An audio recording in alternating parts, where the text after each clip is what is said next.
Today we welcome and we acknowledge the presence of God, and we should always be aware of His presence. Ito po, sanayin natin ang sarili natin na kasama natin lagi ang Panginoon. Sanayin po natin na sa taong ito na 2025, tayo po ay mag-focus sa Panginoon. And that is our message today, focus. Pakisabi sa katabi mo, focus. Yan. Focus on God's presence. Focus tayo kay Lord. Bakit? Si Lord kasi nakafocus sa'yo. Si Lord nakatingin sa'yo. Sabi ng Bible in Deuteronomy 11 verse 12, sa pasimula ng taon hanggang sa katapusan ng taon, ang mga mata ng Diyos ay nakatingin sa iyo. Nakatingin siya sa iyo at nakabantay siya sa iyo. Di ba kapag ang tatay nakatingin sa kanyang anak, no, yung mga mata na yun nakasubaybay upang ang kanyang anak ay maingatan, mailayo sa kapahamakan, at patuloy ng pagmamahal at pagpapala ay mahayagan. Today, this is our message, no po, na tayo po'y mag-focus sa presence ni Lord. Ang presence ni Lord ang pinaka-the best na dapat na ating focusan. You see, to focus on God's presence means to intentionally. Kapag ikaw ay nakafocus, nakatuon ka sa Panginoon, ibig sabihin, ikaw ay intentional. Sinasadya mo talaga. Ibig sabihin, intentional ka. Sinasadya mong tumingin sa Kanya. Sinasadya mong nakafocus ka sa Kanya. Ang iyong isipan, ang iyong puso, ang iyong spirito ay nakatuon sa Kanya. Ina-acknowledge mo siya. You are seeking His presence. And you are abiding in His presence. You see, mga kapatid, it is about being aware of His glorious presence. Na magkaroon ka ng kamalayan, na magkaroon ka ng pagkaunawa na ang presence ng Diyos kasama mo.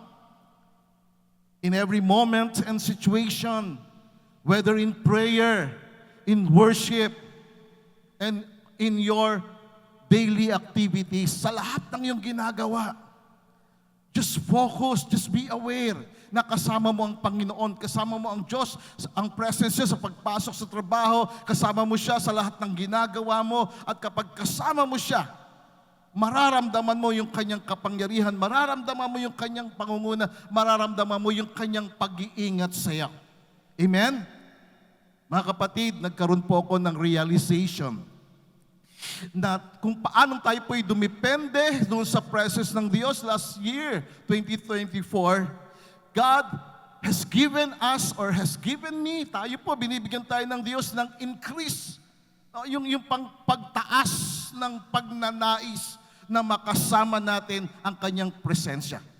It's about increase in our desire that we need more. We need more. More. More. More.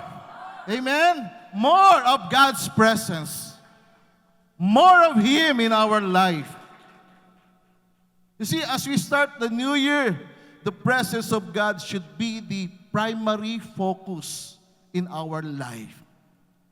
Ito yung focus natin, yung presence ni Lord. Kasi pagkasama mo yung presence ni Lord, ilalayo ka niya sa kapahamakan, ingatan ka ng Panginoon. Sasamahan ka ng Diyos.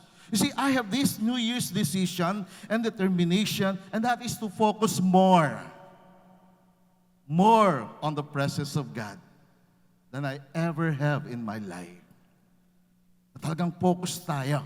See, the presence of God is very much needed in our life. Kailangan natin ang presence ng Panginoon sa ating pang-araw-araw na buhay. Kaya nga po, nung first day of the year 2025, paggising ko po, nakarinig ako ng still small voice at nagkaroon ng flashes sa mind ko, and God spoke to me saying, "My presence shall go with you." The first word, the first message na narinig ko nung first day of the year 2025, God said to me, sabi ng Diyos sa akin, "My presence shall go with you." Kasi kapag binasa mo yung presence ni Lord, sasamahan ka niya eh. Pag interesado ka sa presence ni Lord, interesado si Lord sa'yo. Amen. At kapag nasa iyo ang presence si Lord, you will have His favor. Yung word na binanggit ni Lord sa akin, yung sinabi ni Lord sa akin, my presence shall go with you. Talagang hindi matanggal sa akin yung buong araw eh. Narinig ko yung kanyang maliit na boss. God still speaks today. Do you believe that? Ang Diyos nagsasalita siya. If you will just allow Him, pagbigyan mo siya, pahintulutan mo siya, He will speak to you. And the same word, yun din po yung sinabi niya kay Moses. And it is the same message that God is giving you in a very personal way. Ito yung nais ni Lord. Kasi si Lord ay hindi siya nagtatangi ng tao. Ano man ang kalagayan mo, ikaw man ay isang bata o ikaw man ay isang may edad na o lalaki o babae, ano man ang kalagayan mo, this message is for you. Amen? Pakisabi sa katabi mo, ito'y para sa iyo. Sasamahan ka ng Diyos. Do you believe that? Sasamahan ka ng Panginoon.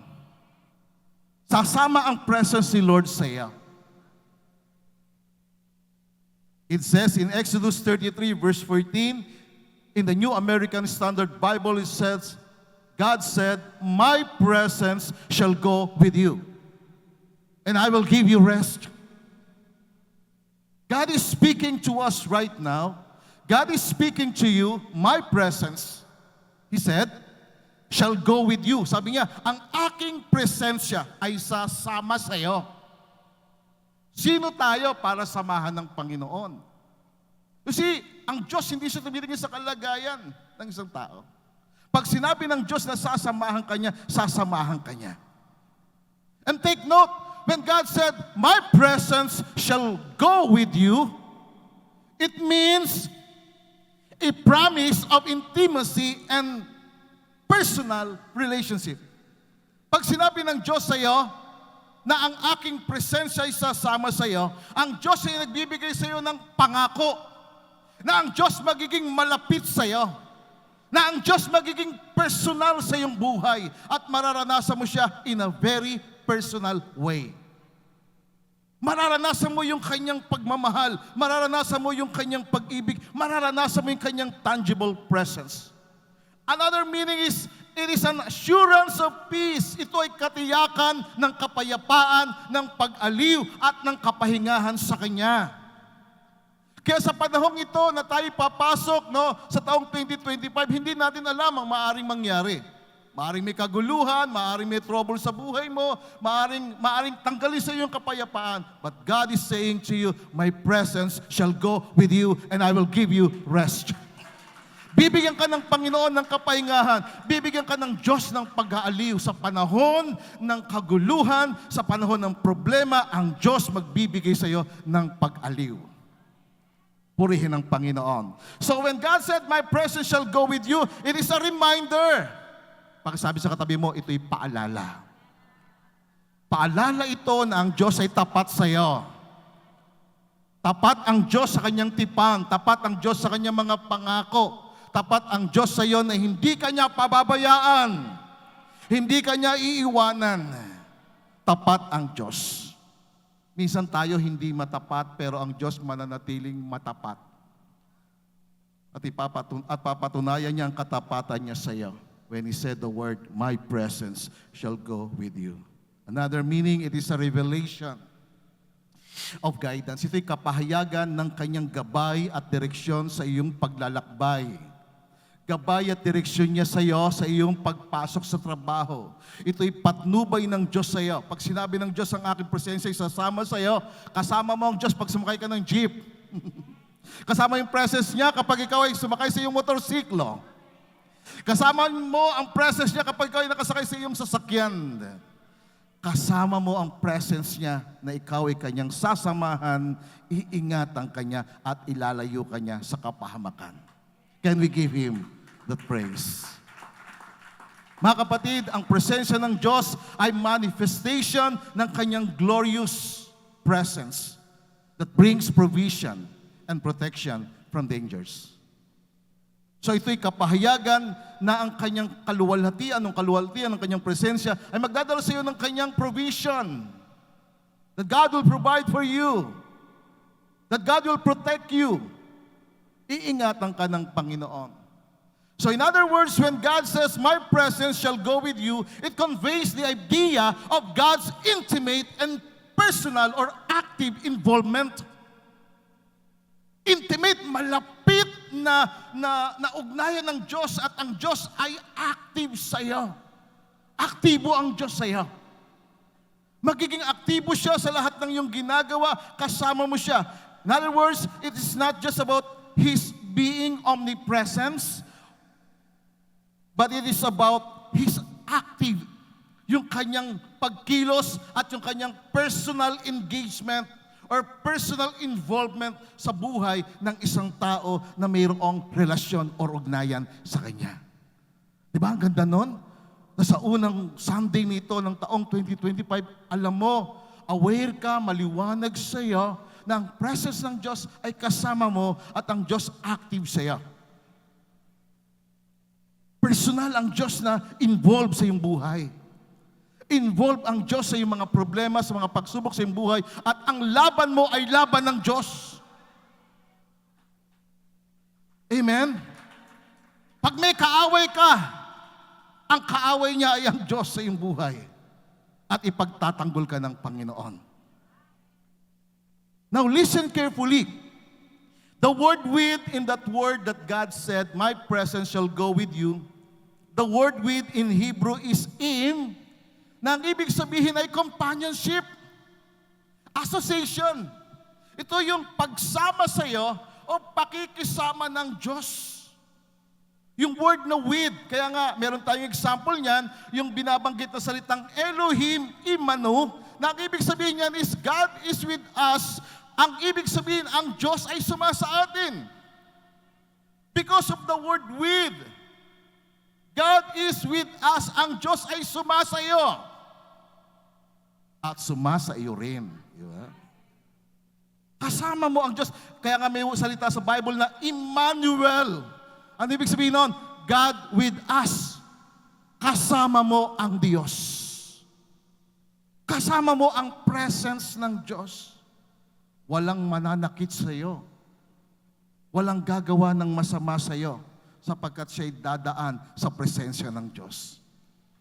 Ipagtatanggol ka ng presence ng Panginoon. Amen?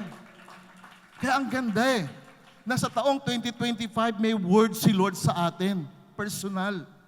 Hindi niya lang ito sinabi kay Moses. Sinasabi niya ito sa bawat isa. Pakisabi sa katabi mo, para sa iyo to. Kasama ka rito. Hindi ka iwanan ng Panginoon. Amen? Yung presence niya sasama sa iyo. You see, in a theological or spiritual context, the praise with us or with you means impersonal. No, sa isang biblical context, sa tekstong biblical, sa kontekstong biblical, ang ibig sabihin ng with us or with you, ito ay personal. Because God is a personal God. And it is in a relational sense. Mga kapatid, it conveys a covenant relationship. Covenant ito. Na ang Diyos may covenant sa iyo. Na ang Diyos may tipan sa iyo. At ang Diyos nakipag-isa sa iyo. Gaya ng iyong pakikipag-isa sa Kanya. It indicates unity, fellowship, and divine partnership. Ang galing. Di po ba? Kapartner mo ang Diyos. Meron tayong tinatawag na makadiyos, makalangit, or banal na pakikipag-partner. This gives us the idea that God's presence is personally involved.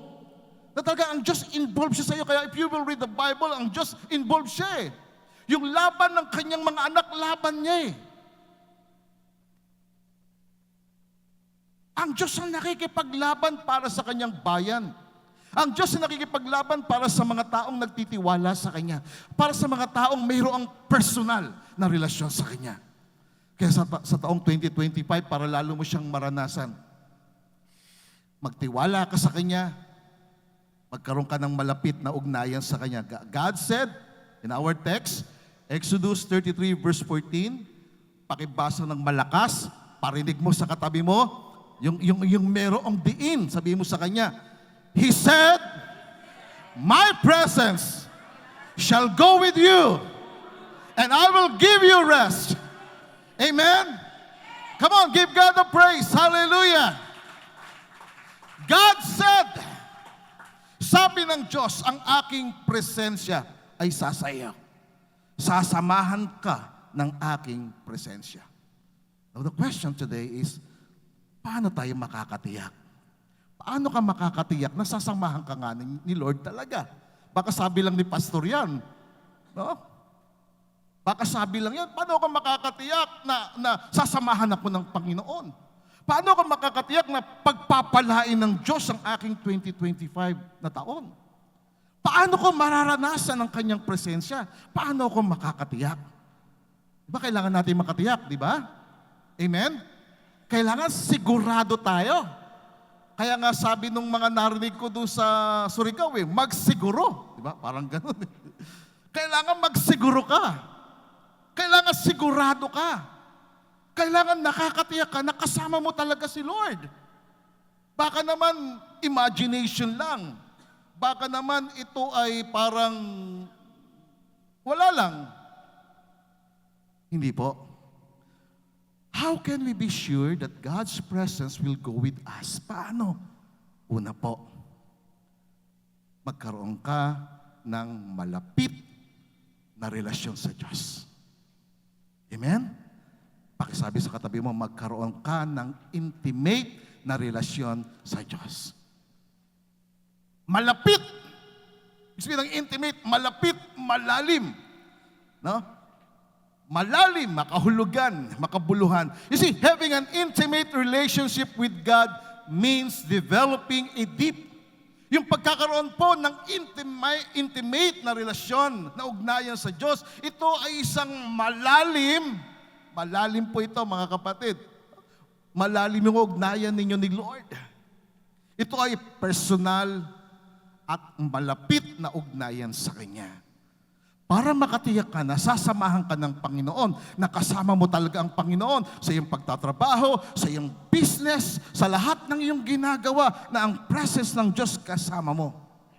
Dapat magkaroon ka ng malapit, malalim, matinding ugnayan sa Diyos. It involves more than just knowing about God. Ito ay higit pa sa simpleng kaalaman na kilala mo ang Diyos.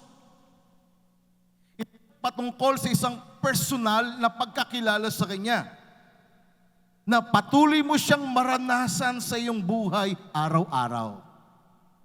Amen? Araw-araw. So tingnan natin paano naranasan ni Moses ang Diyos, yung presence ng Diyos sa kanyang buhay, at paano mo rin ito mararanasan. Tingnan natin saglit yan. Exodus 33 verse 12. Then Moses said to the Lord, sabi ni Moses sa Panginoon, see, narito, sabi niya, sinabi mo sa akin, dalhin ko ang bayang ito sa lupang pangakop. You say to me, bring up these people, pero hindi mo sinabi sa akin kung sino yung susuguin mo sa akin, sa amin. Kasi ito yung panahon na ang Diyos ay lumayo sa kanila eh. Bakit lumayo ang Diyos sa kanila? Sabi ng if you will read, yung magbaback read ka ng Exodus 33, yung 32, ang Israel lumayo sa Diyos eh. They were not aware of the presence of God. Even though the presence of God was with them. Kasama nilang presence ng Diyos. Sa gabi, ang presence ng Diyos ay isang haliging apoy na maliwanag. At kapag yung apoy na yon nandoon sa kanila, kasama nila yung presence ng Diyos na simbolo ng apoy, walang mababangis na hayop. Walang makalapit sa kanilang mababangis na hayop. Sa araw naman, dahil nasa disyerto sila, mainit, meron silang tinatawag na cloud of glory, meron silang bubungan. At ang bubong nila ay ang glory ni Lord, yung cloud. Kaya hindi sila napapaso ng matinding sikat ng araw. Kasi nasa disyerto sila eh.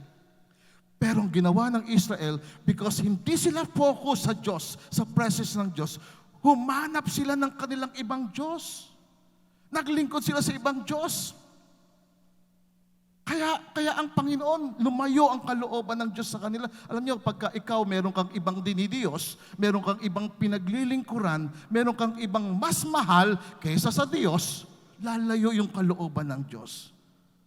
Kaya dito si Moses nagsabi siya sa Panginoon Sabi niya, hindi namin alam kung sino yung susuguin mo, pero sabi mo sa akin, I know you. Kilala kita sa pangalan. At nakatagpo ako ng biyaya sa iyo. Tingnan natin saglit yun. Lalim tayo ng konti. Doon sa salitang know. The word know in Hebrew is Yoda. Sabihin natin, Yoda. Ayan. Ang ibig sabihin ng Yoda, it means intimate or personal knowledge. Pag sinabi ng Diyos na kilala kita sa pangalan, hindi lamang kita kilala sa panlabas na kaanyuan o sa iyong physical appearance, but kilala kita sa iyong kalooban. Meron akong malalim at personal na pagkakilala sa iyo. Yun ang ibig sabihin. Sabi ni Lord, I know you by name. Sabi niya kay Lord, Lord, kilala mo ako. You said, I know you. Ibig sabihin, si Lord merong intimate or personal knowledge sa Kanya.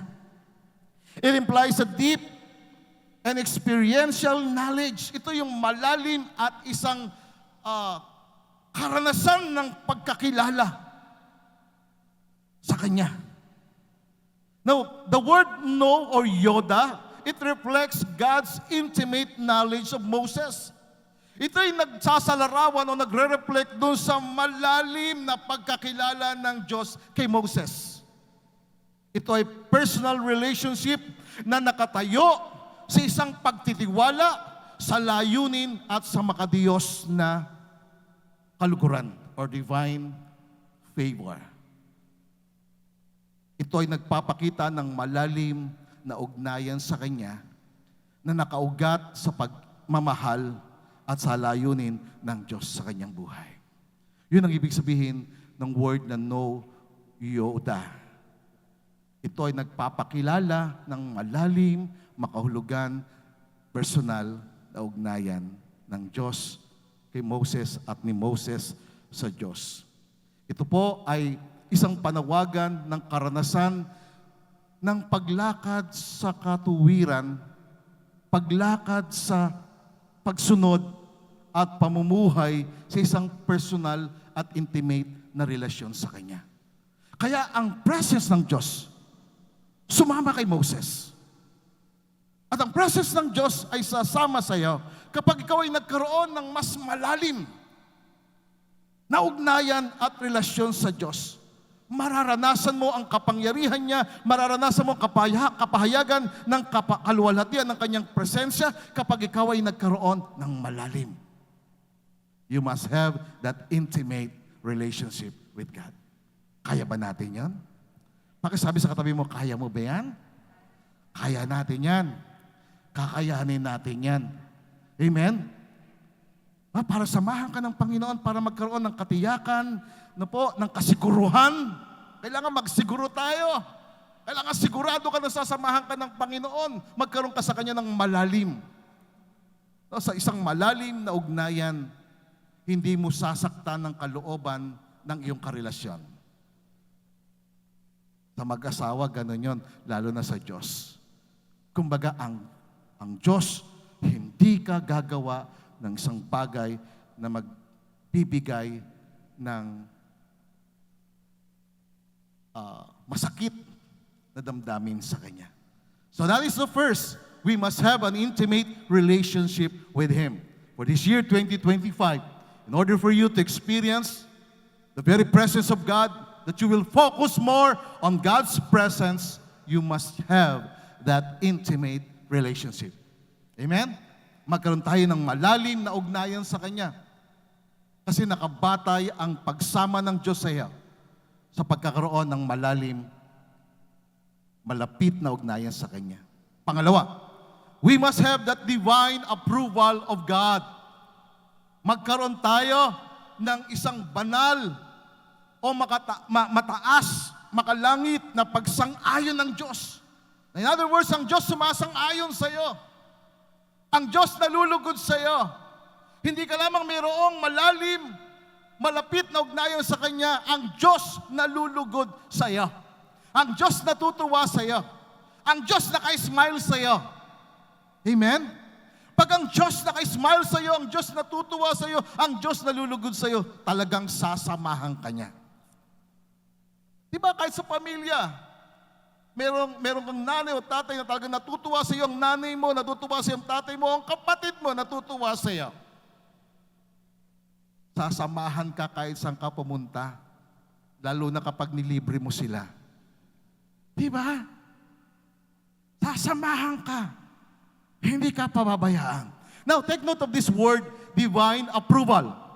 Divine approval refers to God's acceptance, validation, and pleasure in a person. Ito ay pagsang-ayon, mataas na pagsang-ayon, o kaluguran, pagtanggap o pag-aproba at pagbibigay ng kaluguran ng isang tao sa Diyos. It's about giving God that pleasure na ang Diyos matuwa sa iyo, ang Diyos malugod sa iyo, ang Diyos magbigay ng kasiyahan sa iyo. Or in other words, ikaw ay nagbibigay ng kasiyahan sa Diyos. Na yung ginagawa mo lagi ay nagbibigay ng pagngiti sa mukha ng Diyos. It signifies having the grace of God. Ito ay pagpapakita na nasa iyo ang biyaya ng Diyos, na nakasumpong ka ng biyaya ng Diyos, na ikaw ay mayroong tamang kalagayan sa harapan ng Diyos. You have that right standing. You are living in alignment with God's will. Now, tingnan natin si Moses. It says in Exodus 33, verse 13, therefore, he said, I pray. Sabi niya, panalangin ko. Ito po yung pagsamo ko. Sabi niya, if I have found grace. Sabi niya, kung nakasumpong ako ng biyaya sa iyong mga mata, sa iyong paningin, kung ako'y nakasumpong o nakabigay ng kaluguran sa iyo, sabi niya, ipaalam mo sa akin ang iyong daan. Show me your way. Na makilala kita. So tingnan niyo po yung increase ng desire ni Moses to know God more, to focus more on God, to experience more of God's glorious presence. Ang kapatid, kasi kakaiba. Kakaiba pagka naranasan mo yung presence ni Lord.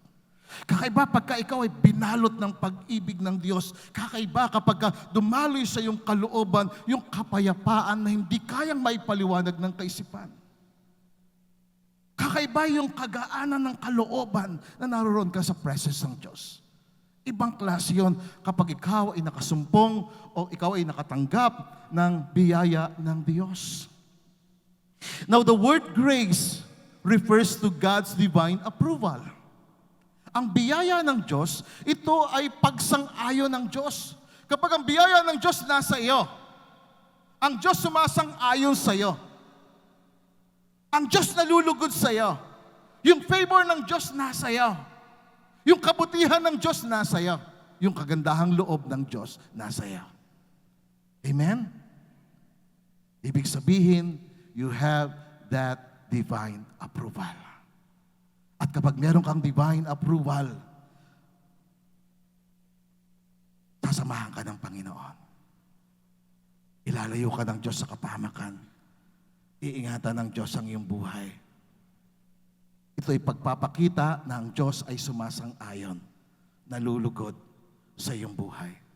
Kaya sabi niya, Exodus 33, verse 14, God said, He said, my presence shall go with you. And I will give you rest.